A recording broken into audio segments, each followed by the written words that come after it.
Assalamualaikum warahmatullahi wabarakatuh. Perkenalkan, nama saya Masaroh. Tempat tanggal lahir di Pandeglang 7 April 2007, Gudeg 13.008, alamat Kampung Adu Kompong. Di sini saya akan menjelaskan sedikit tentang poin SKU, poin ke-12 tentang sejarah pramuka di dunia dan di Indonesia. Di sini saya akan menjelaskan tentang sejarah pramuka di dunia terlebih dahulu. Jadi, sejarah pramuka di dunia tidak terlepas kaitannya dengan Lord Lopet Baden-Powell. Beliau mendapatkan julukan sebagai Bapak Pramuka karena telah mendirikan gerakan pramuka. Dan sejarah pramuka di dunia dimulai dari negara Inggris dan mulai menyebar ke Indonesia. Dan sejarah pramuka di dunia pertama kali dimulai saat Baden-Powell menuliskan pengalamannya dalam buku yang berjudul Scouting of Boy pada tahun 1908. Buku ini berisi tentang panduan acara perkemahan yang dirintisnya pada tahun itu. Buku ini sangat laris bahkan di luar Inggris, sehingga pada saat itu muncul organisasi pramuka lain yang ditujukan hanya untuk anak laki-laki saja. Namun pada tahun 1912, Baden-Powell dan adik perempuannya Agnes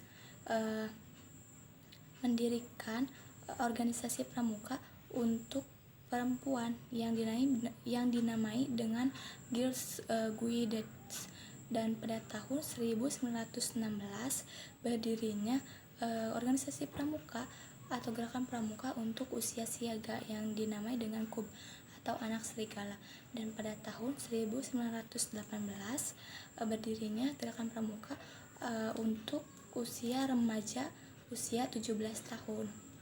Dan tepat pada tanggal 30 Juli sampai 8 Agustus 1920 di Olympic Hall London, kegiatan Jambore Dunia pertama kali dilakukan dan diikuti oleh 800 orang dari 34 negara. Dan dari kegiatan Jambore itulah Baden-Powell dinobatkan sebagai Bapak Pramuka atau Bapak Pandu sedunia. Dan di sini saya akan menjelaskan sedikit tentang sejarah pramuka di Indonesia. Jadi sejarah pramuka di Indonesia dikenal dengan 3 masa, yaitu gerakan pramuka pada masa penjajahan Belanda, gerakan pramuka pada masa penjajahan Jepang, dan gerakan pramuka pada saat Indonesia merdeka. Yang pertama, gerakan pramuka pada saat masa penjajahan Belanda. Jadi pada tahun 1912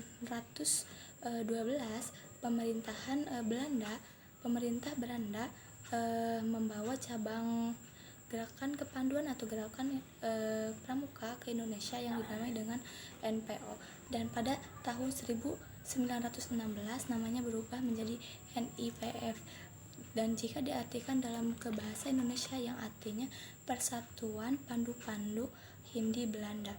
Dan sejak Sumpah Pemuda terjadi, banyak orang-orang yang tertarik akan kegiatan kepramukaan, dan di sanalah muncul atau terbentuknya Pandu Pemuda Sumatera pada tahun 1930, dan pada tahun 1931 berdirinya Persatuan Antar Pandu Indonesia. Kemudian pada tahun 1936 berubah namanya menjadi BPPKI atau Badan Pusat Persaudaraan Kepanduan Indonesia.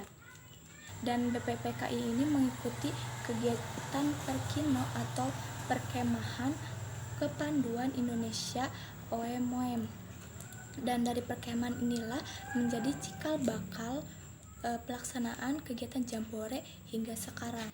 Selanjutnya pada saat penjajahan Jepang, gerakan pramuka masih berjalan dan masih bisa namun di saat Jepang menyerang Belanda, banyak tokoh kepanduan yang ditarik masuk ke dalam Keibondan, Peta, dan Keinendan.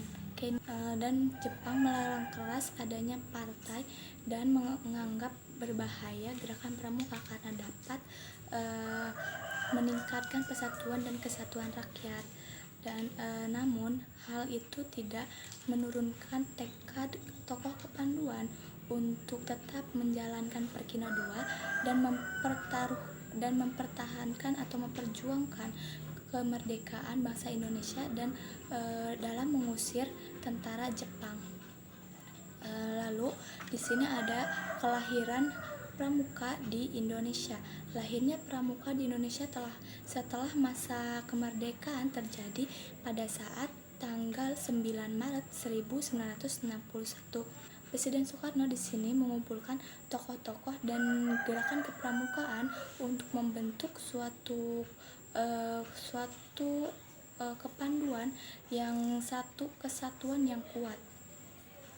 Dan peristiwa lainnya Pramuka di Indonesia dikenal dengan Hari Lahir Pramuka atau Hari Pramuka Nasional, dan Hari Pramuka Nasional ini hingga kini selalu dirayakan setiap tanggal 14 Agustus. Baik, itu saja dari saya, kurang lebihnya mohon maaf. Wassalamualaikum warahmatullahi wabarakatuh.